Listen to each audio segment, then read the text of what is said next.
Hey folks, it's Ben. Welcome to the Red Barn Homestead channel. We're doing something super farmy today. We're building a seed starting table. And what that consists of, if you look down here, is we've got, it's 3/4 inch plywood. It's approximately 2 feet wide by 8 feet long. I've got some 2x4s behind it to support it. And then I've got some pre-cut 2x4s that we're going to use for legs. And what we're going to do, and we've got some eave warming cable here. We've got some bags of sand, and I've also got some smaller pieces of wood to kind of build a lip and some plastic to protect it all. Follow me here.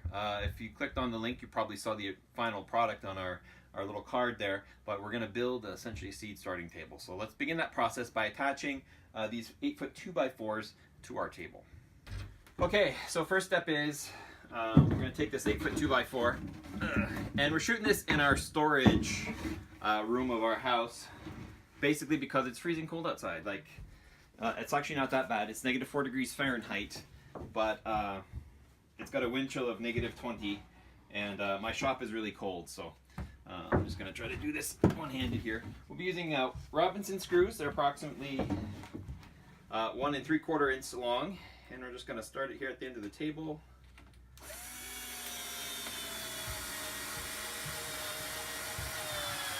And I'll sink one on one end, and then I'm going to go down the end just to secure this 2x4 to the plywood.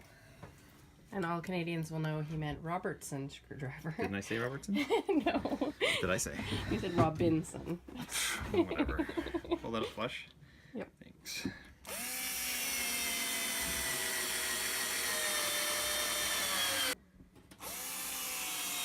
Might have to swap batteries here.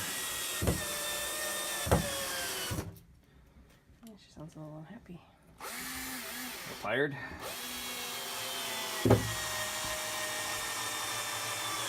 Okay, so we got one side done, and now we'll do the next side. Then we'll be able to flip it on essentially its top, and we'll figure out how to attach the legs. I haven't figured that out yet, but it's not hard. Okay, so that's done. So now we've got this really rigid piece of 2-foot wide plywood that's 8 feet long, so that's a good table for us. I have to build it so robust because we're going to be putting sand on it, so it's got a little bit of weight plus whatever plants will end up sticking to it. So next up is the legs. These were cut to, how long we cut them? 38 inches. 38 inches, because I asked my wife, well, how high do you want to work with this? And she said about this high, and that happens to be about 40 inches high, but we have a little bit of table, a little bit of sand, so we cut them about 38. So now we're going to do a basic, attach them to the sides of the 2x4s, and then a cross buck down here to keep the legs stable, then we'll flip the table back on top. Is it? Yeah, this is. Cool.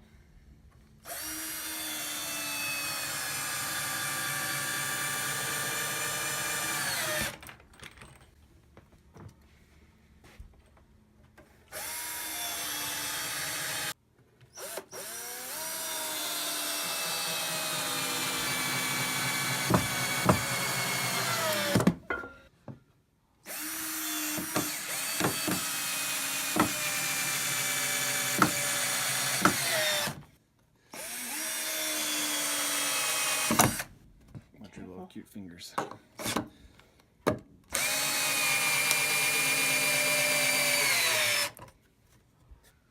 Cool. Looks great. Let's do it again. So the table's now assembled. It's a very basic table. Can't stand a lot of dynamic loads, but it's just holding up seed, so it pretty much just has to hold itself up. Now we're going to be putting sand on the top here. And in order to prevent that from getting everywhere, we're going to put a lip on it. Now this is pressure treated. It's actually fence board. So it was originally 5.5 by 6 feet long, but we were cutting them into pickets. And these are ones that didn't make the cut. Something's wrong with them. So we didn't actually cut them into pickets, but they're perfect for this. Our top happens to be pressure treated. This is also pressure treated, but of course if you're doing this at home, it doesn't need to be pressure treated because we'll be putting plastic over everything to keep it strong. So what I'm going to do now is just essentially screw these into the edge here, and I think when I was doing my math I might have done it wrong, but anyway, we're going to screw these onto the edge here, and that'll create a little cup for our sand to be in. So I'm going to use those 1 3/4 inch screws and go around the outside of this, building a lip. The plywood's happy with it. Actually, I probably need to a stress level area here. It's not structural, it's the core. Well, it's there to hold the sand. So the sides are on now. They're kind of nice and sturdy. So now we've got essentially a sand play area to do in. But in order to keep sand from getting all over my floor, we've got this plastic material. We've been in sections of the house, we've been putting a moisture barrier up and things like that. Kind of nice to have. I forget how thick it is, but it's pretty thick. And it's also folded over 4 times. So what I'm going to do is just roll it down over my table. The little overlap on each end. We're going to cut it, fold it open. I'm going to just use one thickness, and I'll have a project somewhere down the road that'll use the rest of it. But for this one, I only need it thick, and it's mostly only just to keep sand off my floor. A little bit of extra.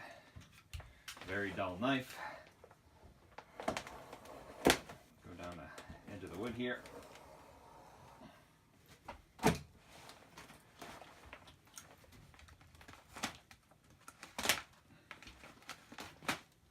Cool. So we'll fold this out and we'll cut it down to 1 sheet and we'll put that on the table.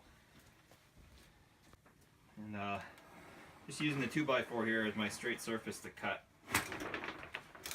Voila. So now we've got our plastic, and we'll probably staple it on the outside so it doesn't go anywhere, and then we'll do sand.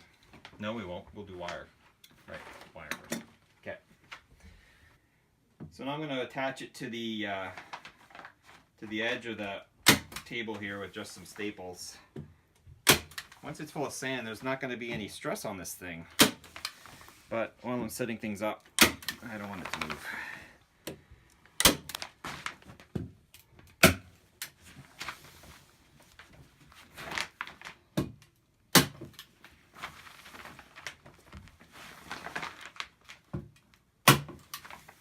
So this is the adventurous part of our table, because we were trying to come up with some sort of device that would heat our sand, just warm enough to be warm, but not like cook our plants, but to be awesome. So originally I was thinking heat tape, but for pipes to keep them from freezing, but that's all they do is they keep them from freezing. They don't really heat them.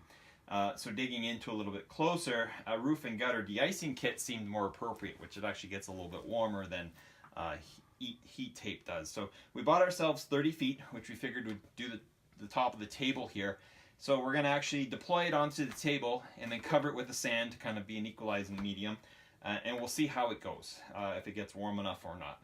We don't know, probably does, but it's our one question on this project here. So our next step is to take this cable, and like I said, it's 30 feet.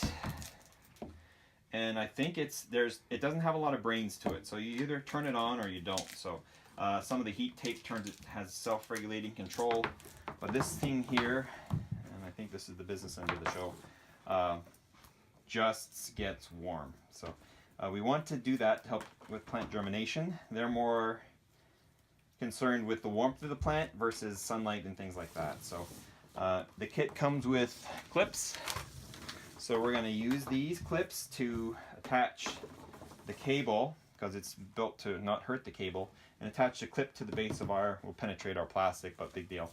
So we're going to spread it back and forth all the way to the end, and then we're going to do that, and since I'm not using a tripod, just have to watch when we're done. Right? So we'll uncurl this. Hopefully 30 feet's not too crazy. It'll be pretty warm, hopefully, and we'll see in a little bit.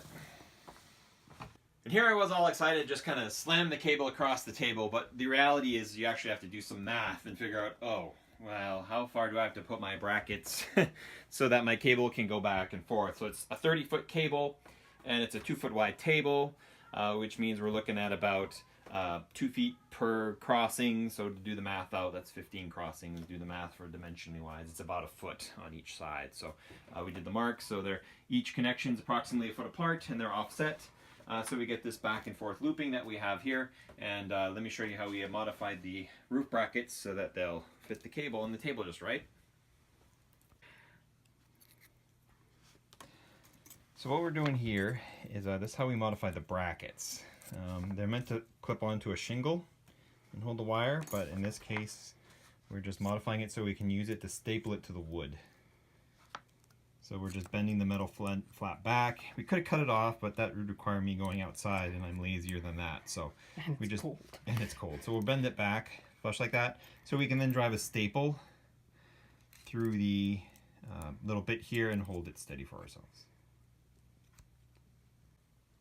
All right, and so here we go. So we've got the cables down like they're supposed to be, and they're kind of flexed in, and I stapled them to the top of the table here. So I think the next part we're going to do is sand deployment, right? So we're going to take a bag, well, might as well do it live. Oh, geez. Take a bag of sand. Do we want to start, which end do we want to start on? Let's do this end because it's near the electric. Oof. So here we have Gytech Industries Incorporated out of Red Deer County, Alberta. And they provide traction sand. It's what, a 50-pound bag or something like that. But anyway, It's 0.5 cubic feet. We're in Canada. I thought everything was metric. Oh well. I'm going to cut it down the side and we can spread it around. Think that's all right? Yeah. Stab, place it like that. This is technically... It's sterilized sand. It's sterilized, not by choice, it's just by... Hey, look what I did. Technically, it's sterilized play sand and or garden sand. So, I bet we're gonna need 2 more bags. we're probably going to need more bags. But we bought 2 just to see, in case we bought enough. But we might need 2 more bags of this stuff. Put this one aside. Because the cords are not that thick, right? I'm back in here, so Not showing up very well. having trouble focusing. Oh. I'll come over here where it's nice and light. Look at me. I get to play bulldoze driver. We might have to come back and poke the wires down too. They're lifting up a little bit on me. But you might get away with 2 bags here. We're halfway down the table. So let's split the other one out and do some spreading.